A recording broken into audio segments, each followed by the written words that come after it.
자, 이번 시간에는 여러분들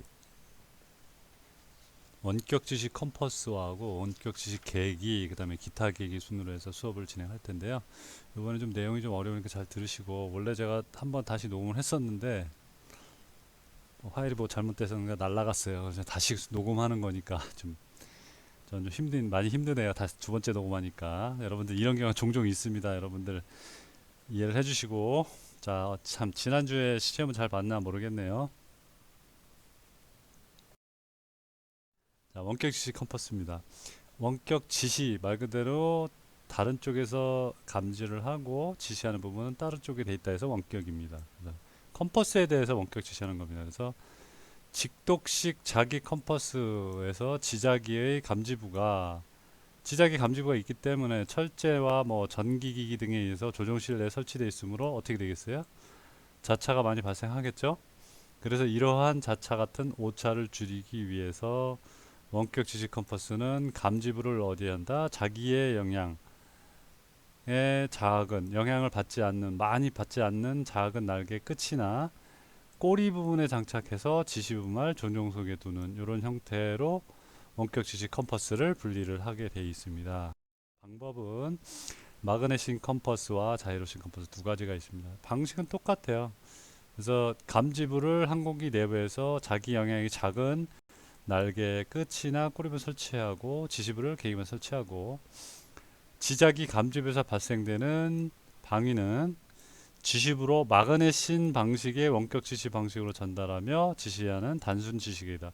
이 방식은 뒤에 이제 설명 한번 나올게 한 명을 더 드릴 거예요. 교류냐 중류에 따라서 세 가지 방법이 있는데 직류세신이 있고 교류의 마그네신과 오토신이 있습니다. 그래서 그 마그네신 방식이다라고 생각하시면 되고 여기 보시면 왼쪽이 감지부고 오른쪽이 지시부입니다. 그래서 연구 좌석이 안에 있고 환 모양으로 해서 코일을 이렇게 감아놨습니다. 그래서 교류 400Hz, 교류 26V 400Hz의 전류가 흐르면 여기에 자기가 생기면서 이 안에 있는 연구 좌석이 회전을 하잖아요.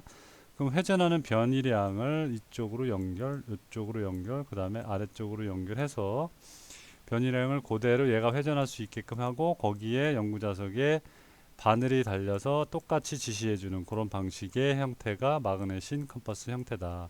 요거는 좀 수간부의 구조는 되게 복잡하지만 어쨌든 이런 식으로 구조가 되고 지시가 된다라고 이해하시면 되겠어요. 이게 마그네신 컴퍼스. 그 다음에 자이로신 컴퍼스는 대형 항공기에 많이 사용되고 있고 자기 컴퍼스의 자기 탐지 능력과 방향 자이로 지시계 있죠?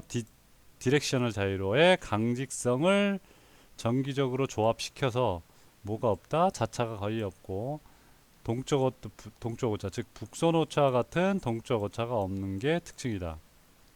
그래서 보면 신호 감지부인 플럭스 밸브에서 지자기를 감지해서 전기적으로 신호를 변환하고 조종 장치 내에 있는 DG 디렉셔널 자이로의 지구 자진에 의한 편의가 없어지도록 수시로 증폭기를 통해서 토크 모터로 보내진 다음에 토크 모터에서 하여금 자이로가 섭동하도록 플럭스 밸브와 자이로가 동기화되면 편차된 신호가 없어지게 됩니다. 그래서 아주 오차가 많이 없어지는 그런 형태의 컴퍼스가 자이로신 컴퍼스다 생각하시면 되겠어요. 자, 그 다음에 이제 자이로신 컴퍼스까지 했고 그 다음에는 뭐냐? 우리 기타계 그래서 원격 지시 이 성질을 이용한 원격 지시 계기입니다. 이 계기에는 뭐가 있어요? 정의를 보면 항공기가 대형화되고 고성능화되면서 계기의 감지부와 지시부 거리가 좀 멀죠. 아까 원격 지시 컴퍼스랑 마찬가지로 그래서 감지부의 기계적인 각변이나 직선 변이를 정기적인 신호로 바꾸어서 멀리 위치한 지시부 조종속에 같은 크기의 변이를 나타낼 때 사용되는 계기가 뭐다? 원격 지시 계기이다. 아까랑 마그네신 컴퍼스 설명한 원리랑 거의 똑같다고 보시면 돼요. 그래서 원격 지시 계기의 구성은 어떻게 되어 있냐? 전동기나 발전기와 같은 고정자 스테이터 바깥쪽이 있고 안에 회전자 로터가 구성되어 있어서 이 회전하는 힘이나 자기장에 의해서 각도나 회전력과 같은 정보를 전송해 줘서 나타낸다라고 생각하시면 되겠습니다. 그래서 첫 번째 계기가 뭐다? 그러니까 또 센서 원리까지 쭉까지 설명드리면 마우스가 어디 갔죠? 감지부의 기계적인 각변이 또는 직선 변이를 전기적인 신호로 변환시켜서 활용한 다음에 가변 저항기에서 각도 세터 1에 따라서 전류가 변하며 이 전류값이 변화에 따라서 원격으로 멀리 떨어진 곳에 코일 1, 2의 자기장이 똑같이 변하게 됩니다. 그래서 이로 인해서 연구자석의 각도가 변하게 되면 지식이 지침의 각도도 또한 세터 2가 변하게 됩니다. 그래서 세터 1이 변하면 위에서 변한 양만큼 똑같이 비례해서 세터 2의 각도도 커진다 라고 생각하면 되겠어요. 을 보면 이쪽 가변 저항이 있잖아요. 이렇게 연결, 요렇게 연결, 또 이렇게 연결이 돼 있으니까 똑같이 3점으로 연결이 되어 있고 여기에 교류 자석으로 인해서 변화가 일어나면 이 변화 각 세터 1의 각 변이가 일어나면 그 저항값으로 똑같이 이쪽으로 와서 똑같이 세터 2 값으로 변화가 됩니다. 그래서 센서부가 여기서 똑같이 센서가 일어나면 원격 주십에서 똑같이 각 변화가 일어나는 원격 전수 원리를 활용을 했다라고 생각하시면 되겠어요. 자, 그러면 직류 세신을 한번 보겠습니다. 직류 세신은 센서 변환기로서 120도 간격으로 A, B, C로 나눠져 있고 정밀 저항과 지시부, 인디게이터의 3상으로 연결된 코일로 감겨져서 원형 연철로 된 코어 안에 연구 자석의 회전자가 있습니다. 자, 그 볼게요.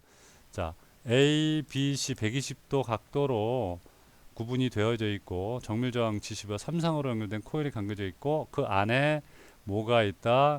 연철로 된 원형 연구 자석의 회전자가 있다. 이게 얘가 회전자입니다. 그래서 여기가 지시계니까 이쪽이 감지부가 되겠죠. 직류니까 DC 전압이 들어옵니다. 그래서 이 직류 세시는 랜딩 기어나 플랩 위치 등을 지시해 주거나 아니면 연료의 용량을 측정해서 지시해 주는 액량 지시계로도 많이 사용됩니다. 자, 그래서 회로 구성 방식에 따라서 한 12V 내지 24V가 사용이 되고 비교적 폭넓은 입력 전압의 변화에도 불구하고 오차는 많이 발생 안 합니다. 자, 보시면 이 연구 자석의 회전에 의해서 각변이가 생겨나면 B는 똑같이 이쪽, C는 똑같이 이쪽, A는 똑같이 이쪽이 연결이 되면 이 코일로 관계된 자석들이 고정자가 있고 똑같이 연구 자석이 회전하면서 이 자석이 회전하는 각변이만큼 똑같이 이 연구 자석도 회전하면 각변이가 일어나서 거기에 니들이 연결돼서 일어난다. 여기 같은 경우는 0도에서 50도까지 돼 있잖아요. 요거는 플랩 위치겠죠. 플랩 각도 위치를 나타내는 플랩 지시계다라고 생각하시면 되겠습니다. 그렇게 어려운 거 없죠? 뭐냐? 오토신, 이제 교류입니다. 작동류나 연료 오일, 연료계, 압력계 등에 사용되는데 자, 보시면 벤딕스 많이 들어봤죠? 벤디스 비행회사에서 제작된 동기기 이름입니다. 그래서 교류로 작동한다. 보통 26V 400Hz 단상 교류 전원이 회전제에 연결되고 고정자에는 삼성으로 연결돼서 델타 방식이나 Y 결선이 서로 단자를 도선으로 연결한다. 그래서 이 도선의 길이의 저항기 저항값은 계기의 측정값 지시를 영향을 주지 않고 회전자는 각각 같은 모양과 같은 치수의 교류 전자석으로 되어 있다. 그림을 한번 볼게요. 자, 지금 요거는 델타 형태가 되어 있죠. 삼각형 모양 델타라고 되어 있습니다. 안에 회전자 코일이 있어서 얘가 회전하는 각변에 의해서 여기 값이 변하면 그 자기장 흐름에 의해서 이쪽도 변하고 똑같이 연결되어 있어서 이쪽도 변하는. 그래서 이 회전자 코일이 회전한 각변이만큼 이쪽도 변하면서 니들이 연결돼서 똑같이 지시해주는 그런 방식이다라고 생각하면 돼요. 똑같죠? 설명은? 자, 그래서 같은 모양과 치수가 같다. 그러는 거죠. 그래서 이 변환기 회전자는 주로 플랩 위치, 착륙 기어 위치, 윤활유 연료 유량 나와서 나타내는 계기로 움직임에 따라서 기계적으로 회전하게 돼 있다. 이 회전자의 움직임에 따라서 교류 자기력은 변환기 고정자의 3개의 권선 전압에 요 3개의 권선 전압에 유도가 되면서 이렇게 유도가 되면서 이것을 병렬로 이렇게 연결된, 아까 선으로 연결했죠. 병렬 연결돼서 지식의 자기력도 똑같이 변환계에 의해서 변환되며, 그래서 이 지식의 회전자는 변환기 회전자의 교류로 똑같이 여자되면서 회전자의 자기력과 같아집니다. 그래서 회전자의 움직임은 바로 지식의 회전자의 움직이고, 회전자를 움직여서 지식에 있는 회전자를 움직여서 여기에 부착된 니들 바늘도 움직이는 그런 방식이다라고 생각하시면 되겠어요. 이게 교류 방식이 오토신. 그 다음에 마그네신입니다. 마그네신 아까 앞에서 설명 한번 드렸죠. 컴퍼스랑 유사합니다. 마그네신은 오토신과 다른 큰 장점보다 오토신이 회전자로서 전자석을 사용했지만 아까는 마그네신은 뭘 쓴다? 회전자로서 강력한 연구자석을 사용합니다. 그래서 마그네신 고정자는 환상으로 코일이 되어 있고, 이 코일은 링 형태의 철심 주위에 코일을 감은 건 120도로서 감은 것으로서 120도 세 부분으로 나눠져 있고, 똑같이 26V 400Hz 교류전을 공급합니다. 자, 보시면 그리고 설명을 드릴게요. 아까 어떻게 돼 있다 그랬어요? 강력한 연구 자석으로 되어 있고, 그다음 환상으로 이렇게 연결해서 코일로 감겨져 있고, 그 다음에 세 지점을 연결해서 이렇게 구성이 되어 있다. 자, 그래서 이쪽 변환계나 오른쪽 지시계는 크기가 같을 필요는 없지만 정기적인 구성은 같아야 된다. 그죠? 그래야지 똑같은 정확값 변이량이 측정이 되니까. 그래서 똑같이 또 어떻게 연결된다? 병렬로 이렇게 병렬로 연결되는 그런 방식이다. 그래서 오토신에서는 교류전압이 회전자에 가해졌잖아요. 근데 여기서는 어디에 가해져요?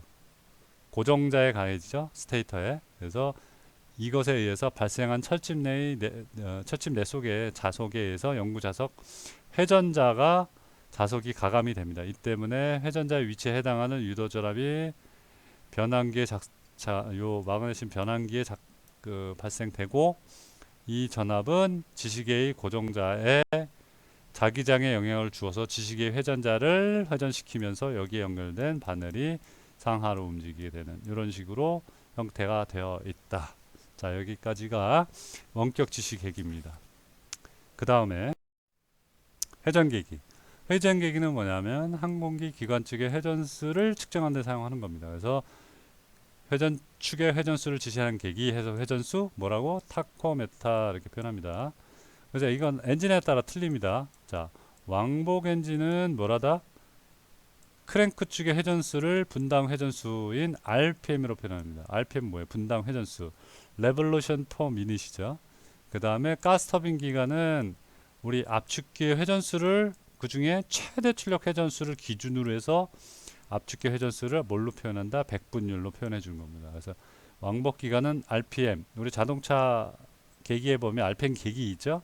왕복 엔진 똑같기 때문에 RPM으로 표현하고, 가스터빈 기관은 퍼센테이지, 뭐 100일, 100 이런 식으로 표현합니다. 우리 아이들 RPM 몇 퍼센트 이렇게 표현하죠. 5에서 6%잖아요. 아이들 RPM.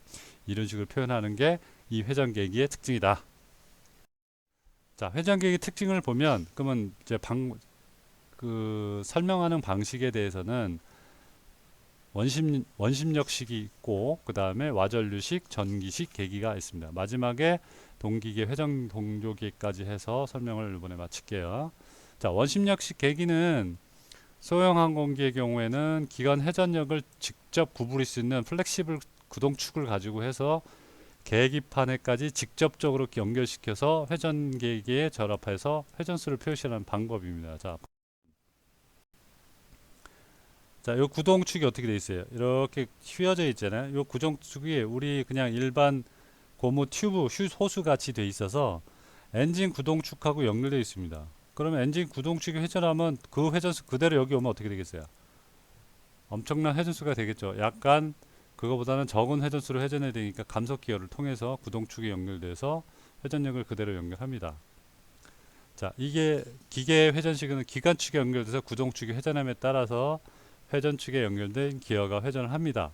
자, 그래서 여기서 기어가 요거 연결돼서 회전을 하면, 이렇게 회전하면 얘는 반대로 회전하겠죠. 어쨌든 회전하면 여기에 스프링이 달려 있고, 반대쪽 이 양쪽 끝에 뭐가 있어요? 플라이 웨이트가 있어서 무게 추가 달려 있습니다.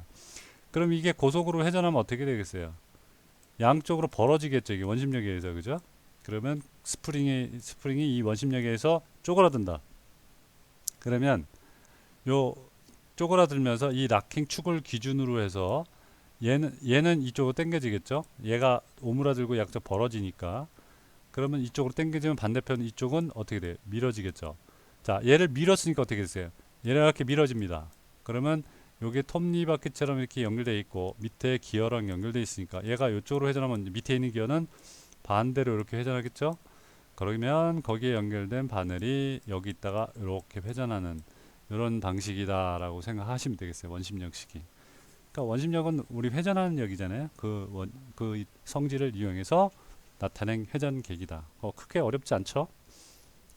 두 번째, 와전류식 회전계다. 와전류식 회전계는 여러분들 어렸을 때 그런 놀이 많이 했을 거예요. 이렇게 종이판에다 막 철가루를 막 올려놓고 밑에 자석 넣으면 어떻게 돼 있어요? 자석을 이렇게 놓으면 이렇게 주변에 자기장 같이 이렇게 생기죠. 우리 지자기 설명했듯이 그렇게 생기는 게 와전류다라고 생각하시면 되겠어요. 그래서 이 와전류를 이용한 그게 이게 맴돌이 전류입니다.